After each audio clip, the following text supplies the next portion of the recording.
Seja bem-vindo, seja bem-vinda, que Jesus, nosso Mestre, nos abençoe e que possamos, até o final deste estudo, estarmos aqui unidos de coração, em vibrações de paz e de amor.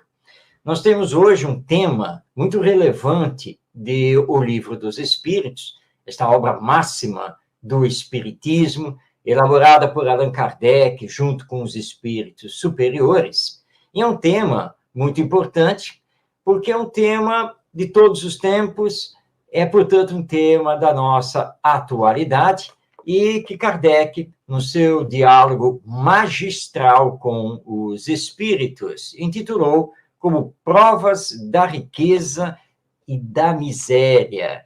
Ou seja, seria a mesma coisa de perguntarmos por que uns são ricos e por que outros são pobres. Esse tema está inserido no capítulo 9 da terceira parte, que é a Lei de Igualdade, e abrange as questões 814 a 816. Portanto, são apenas 3 questões, mas tanto as perguntas de Kardec quanto as respostas dos espíritos nos levam a pensamentos bem profundos com relação às questões da sociedade humana ligadas à riqueza, à fortuna e também à pobreza e mesmo à miséria. Vamos, então, passar a palavra a Allan Kardec na questão 814, quando ele indaga: por que Deus concedeu a uns a riqueza e o poder e a outros a miséria? Preste atenção agora na resposta dos espíritos, porque delicadamente eles fazem uma correção à pergunta proposta por Kardec. Vamos, então, à resposta que os espíritos deram. Para provar a cada um de uma maneira diferente. Aliás, vós o sabeis, essas provas são escolhidas pelos próprios espíritos, que muitas vezes sucumbem ao realizá-las. Vamos, então, agora fazer um entendimento tanto da pergunta de Kardec quanto da resposta que os espíritos deram. Kardec lançou a questão de ser pobre ou ser rico por conta de Deus. Porque essa é a pergunta que ele faz. Por que Deus concedeu a uns a riqueza e o poder e a outros a miséria? Os espíritos iniciam a resposta dizendo que isso acontece para provar cada espírito de uma maneira diferente através das diversas encarnações. Ou seja, ninguém é rico ou pobre sem a concessão divina, sem que Deus o permita. Agora, eles fazem um complemento, e nesse complemento há uma espécie de correção à pergunta feita por Kardec, ou, melhor dizendo, ampliação da visão.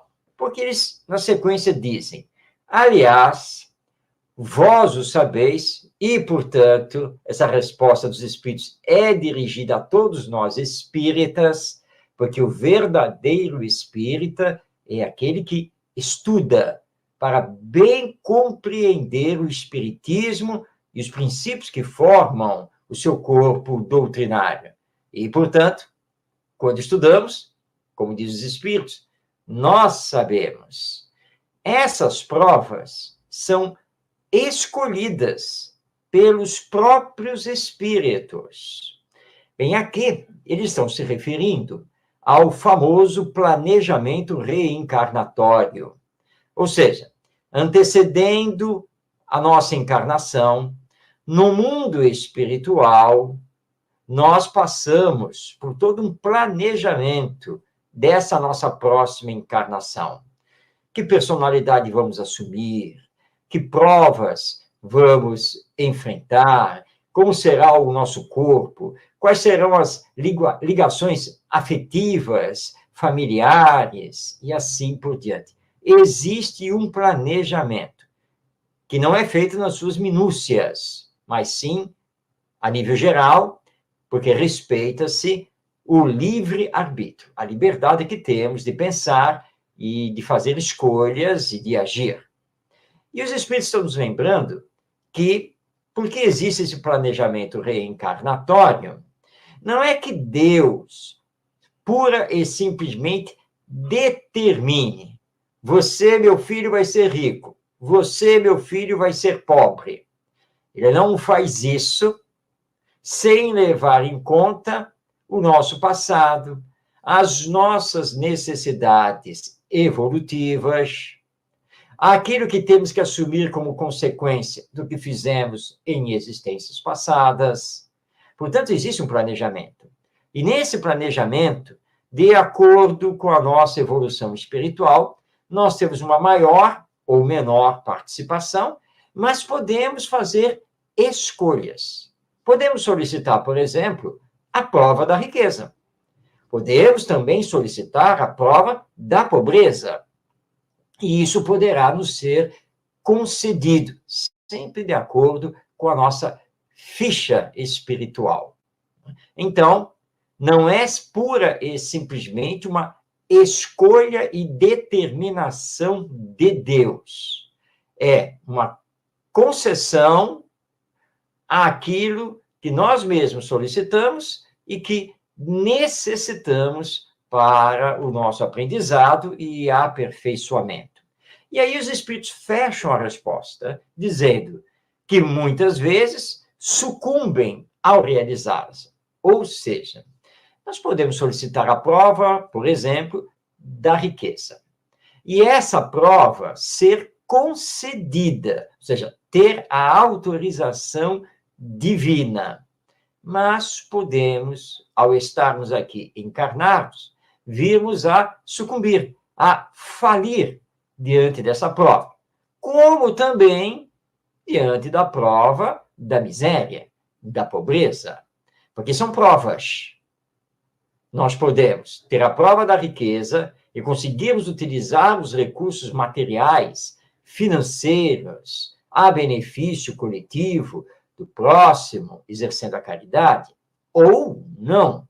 Podemos entrar pelo campo do egoísmo, do esbanjamento. Podemos ter a prova da miséria e, mesmo assim, sermos pacientes, termos fé na providência divina, ou nos fecharmos em desconsolo, por exemplo, e sendo egoístas, mesmo na miséria. Então, tanto miséria quanto riqueza são provas que podem ser escolhidas por nós e concedidas por Deus, mas podem também ser impostas pela própria lei divina como consequência do que viemos fazendo em encarnações passadas. Tudo isso nós estamos tirando dessa primeira questão levantada por Allan Kardec, que é a pergunta 814 de O Livro dos Espíritos. Kardec continua o diálogo, tentando aprofundar o entendimento sobre as provas da riqueza e da miséria. E aí ele pergunta: qual dessas duas provas é a mais perigosa para o homem? A da desgraça ou a da riqueza? Ou seja, ser rico ou ser pobre? Qual dessas duas provas é a pior? Naturalmente, nós temos uma tendência de escolher a pobreza como uma prova muito ruim e achar que, tendo dinheiro, boa posição social, ou seja, sermos ricos, ou pelo menos estarmos bem de vida, não seria, então, uma prova tão difícil. Será que os espíritos superiores pensam a mesma coisa? Vamos, então, ver a resposta que eles dão a Kardec. Tanto uma quanto a outra. Olha só. Os espíritos iniciam a resposta afirmando que tanto a prova da riqueza quanto a prova da miséria, ambas são muito ruins. Ambas são muito difíceis. Não existe uma prova que seja mais difícil do que outra. E eles, na sequência, explicam esse pensamento ao nos dizerem: a miséria provoca a lamentação contra a providência. A riqueza leva a todos os excessos. Claro que os espíritos, ao dar aqui a resposta, estão falando de modo geral, não que isso seja uma regra. Mas nós conhecemos bem isso, não? Na própria história da humanidade, entre os nossos familiares e amigos, no noticiário aí das mídias de comunicação. E nós sabemos que muitas pessoas que estão enfrentando dificuldades para viver, dificuldades de ordem financeira, que estão enfrentando a pobreza, muitas dessas pessoas, ao invés de trabalharem a resignação, a fé, a esperança, a perseverança, se entregam a lamentações estéreis, inúteis, e que complicam a sua vida, afastando delas os bons espíritos, que poderiam auxiliá-las, porque essa é a missão deles. Mas ficam só se lamentando, achando que tudo é ruim na vida, reclamando de Deus e de todo mundo. Portanto, é uma prova muito difícil, que a pessoa pode vir, então, a sucumbir diante dela. Mas, do outro lado, tem a prova da riqueza. A prova da riqueza é um problema, como nos dizem aqui os espíritos, porque pode levar a pessoa a todos os excessos, esquecendo-se dos outros. Quando, na verdade, a riqueza deve servir para fomentar o bem para todos, o bem coletivo, e não para acumular e mais acumular para si mesmo, portanto, egoisticamente. Como vemos na resposta que os espíritos dão a Allan Kardec, nós podemos falir tanto diante da prova da miséria, quanto diante da prova da riqueza. É falso achar que ter dinheiro traz a felicidade, resolve tudo. Não é bem assim. Mesmo porque a felicidade não está no dinheiro. A felicidade não está no status social.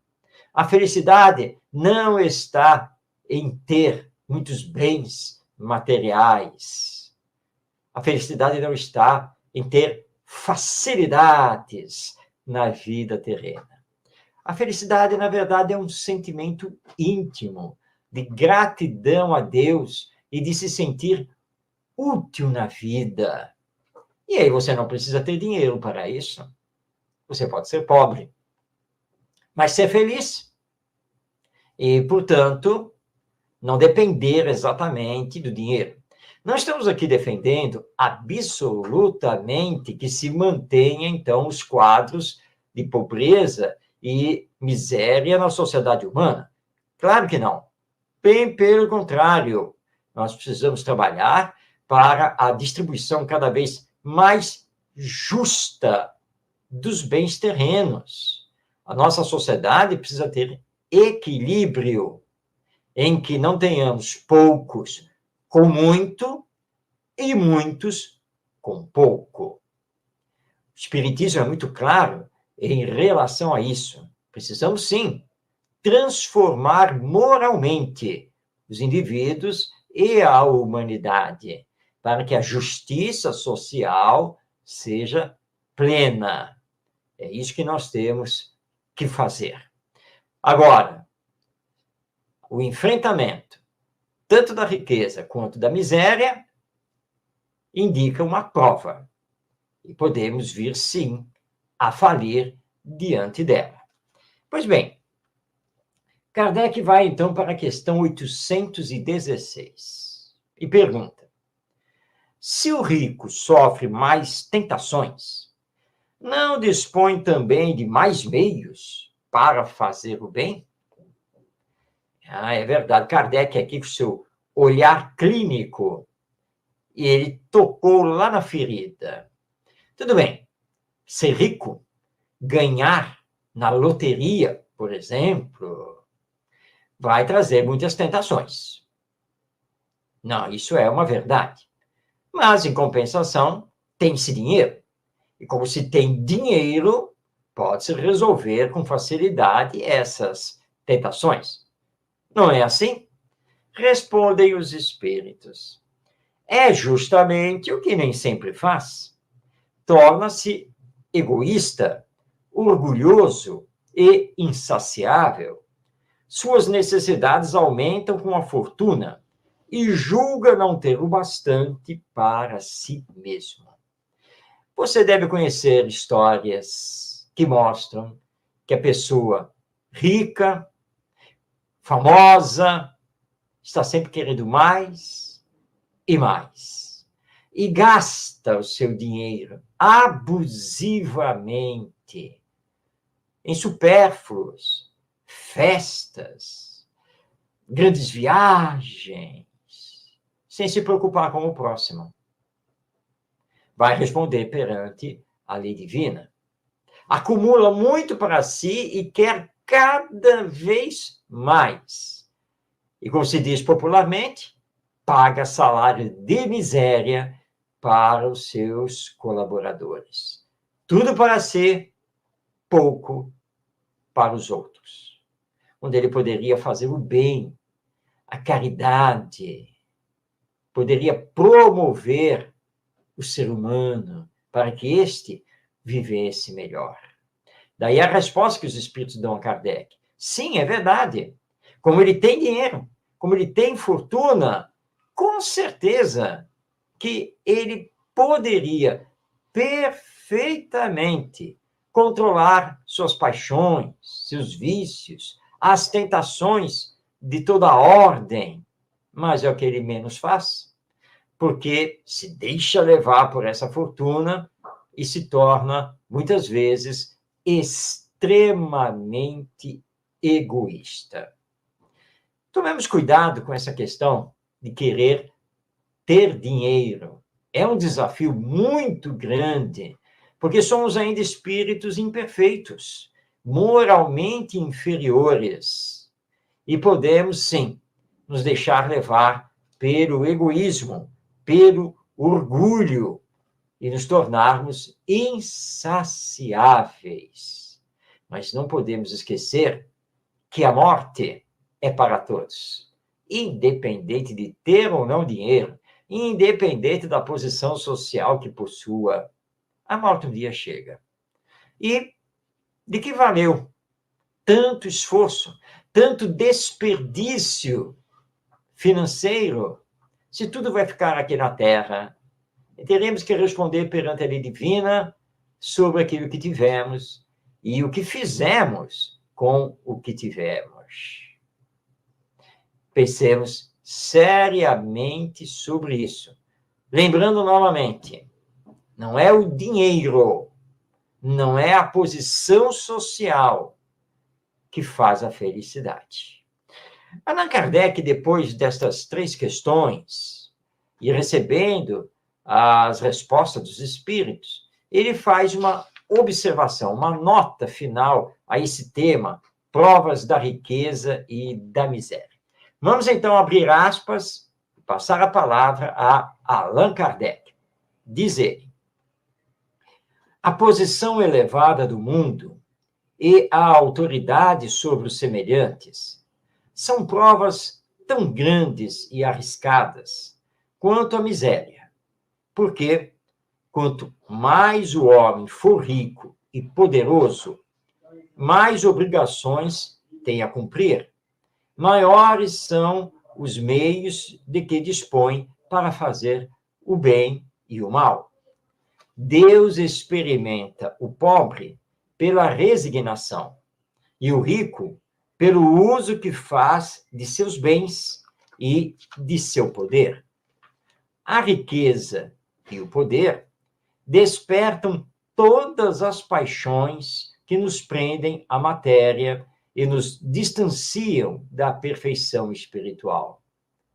Foi por isso que Jesus disse: em verdade vos digo, é mais fácil um camelo passar pelo fundo de uma agulha do que um rico entrar no reino dos céus. Então, eis o comentário de Allan Kardec. E lembrando esta passagem que ele cita aqui do Evangelho, camelo não é o animal que conhecemos por esse nome. Camelo é, na verdade, uma corda existente e utilizada à época, lá na Palestina, na época de Jesus. Claro que uma corda, todo mundo sabe, não entra pelo buraco de uma agulha. Você precisa de uma linha, e uma linha fina, não uma corda. Mas Jesus estava apenas e tão somente fazendo uma comparação. É mais fácil conseguir passar uma corda, um camelo, pelo buraco de uma agulha, do que um rico conseguir entrar no reino dos céus. Porque a grande maioria se perde diante da fortuna, se perde diante do dinheiro, se deixa levar pelas paixões, pelas tentações, pelo consumismo sem controle, desvairado, pelas obras faraônicas, pelas viagens gastando a rodo, e assim por diante. Uma grande maioria sucumbe diante do dinheiro. Até então você vivia bem, e com o que você tinha, inclusive ajudava vizinhos, familiares, amigos, mas sempre com aquela ideia: jogar na loteria, quem sabe um dia, e de tanto você jogar semanalmente, você acerta e ganha um prêmio muito bom, milhões vêm para a sua mão.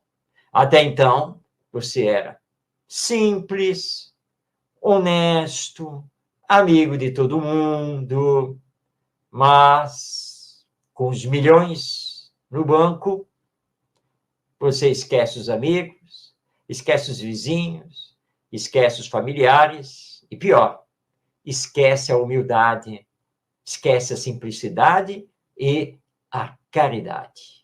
Porque você só pensa agora em se dar bem na vida, em fazer tudo aquilo que você sempre sonhou, mas nunca pôde fazer.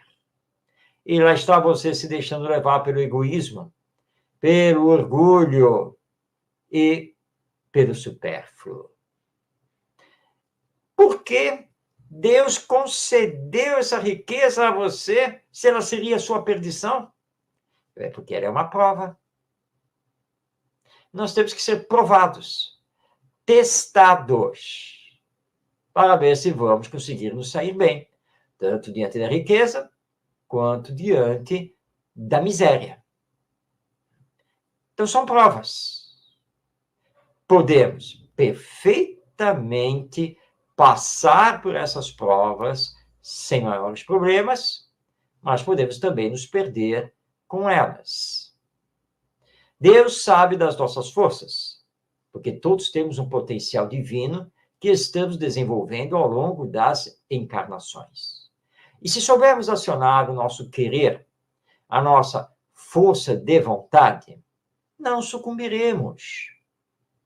Poderemos nos manter fiéis aos compromissos que assumimos lá no planejamento reencarnatório. Lembra? Do qual participamos no mundo espiritual. Estamos aqui na Terra para nos ligarmos ao Evangelho, para trabalharmos a humildade, a fraternidade, a solidariedade, a caridade, com os recursos que possuímos, sejam eles muitos ou poucos. Não há quem não possa ajudar o seu próximo, nem que seja dando o ombro amigo, a palavra de conforto e consolo.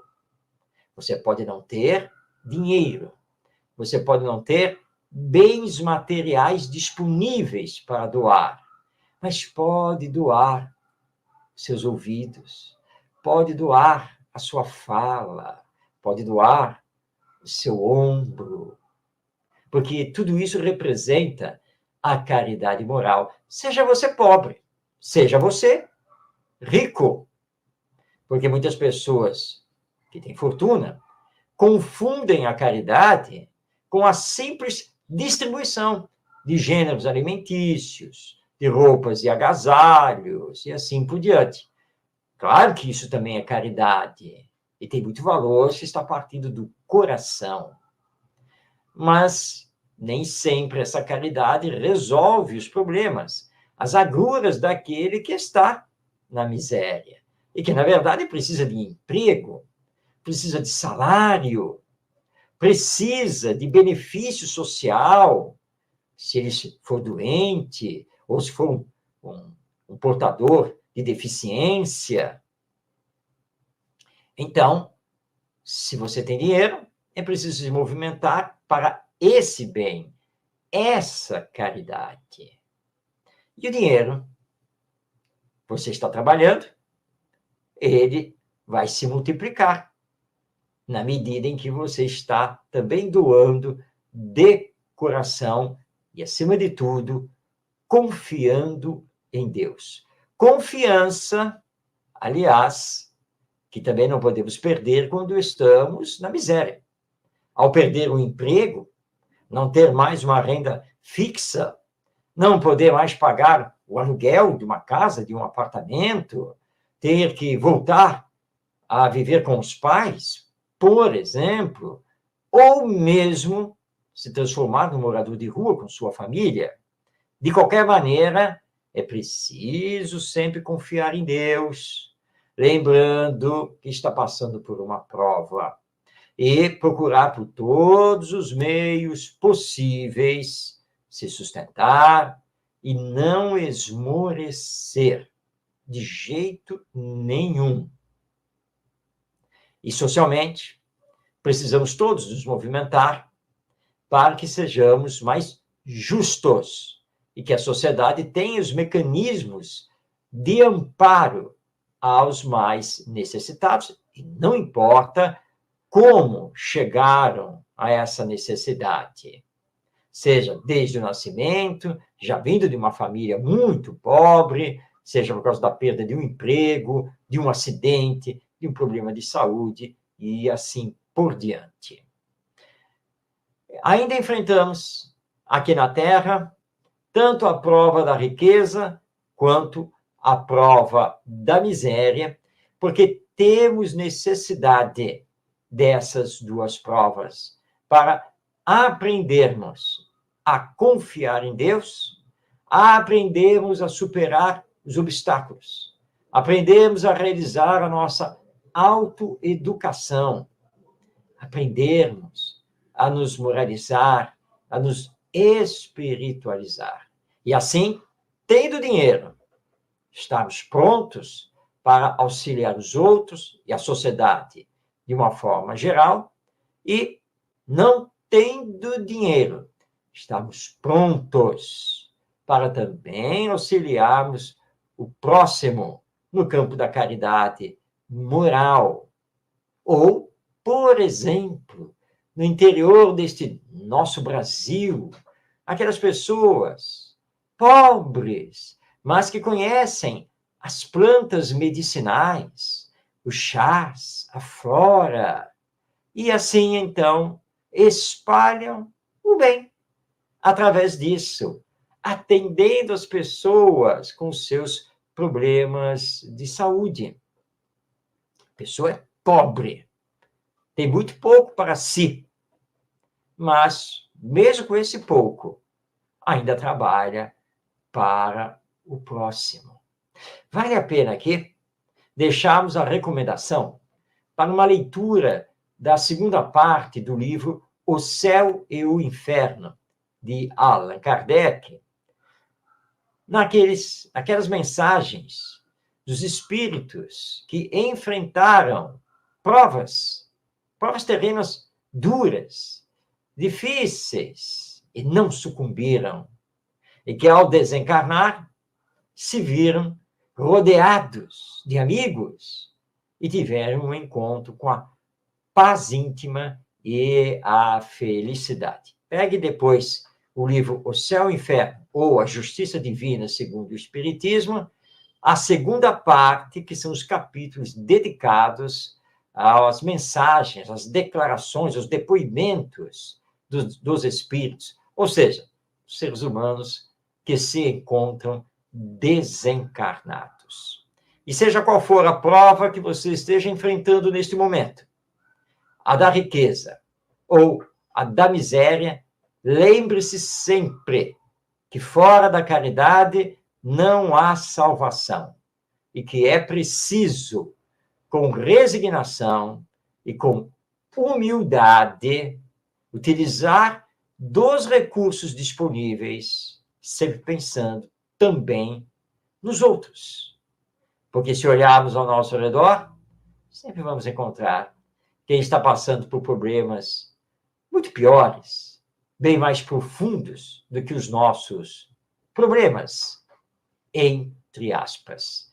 E paremos, então, de nos queixar e também de querer o que, na verdade, nós não necessitamos e que provavelmente não teríamos condições de enfrentar com equilíbrio.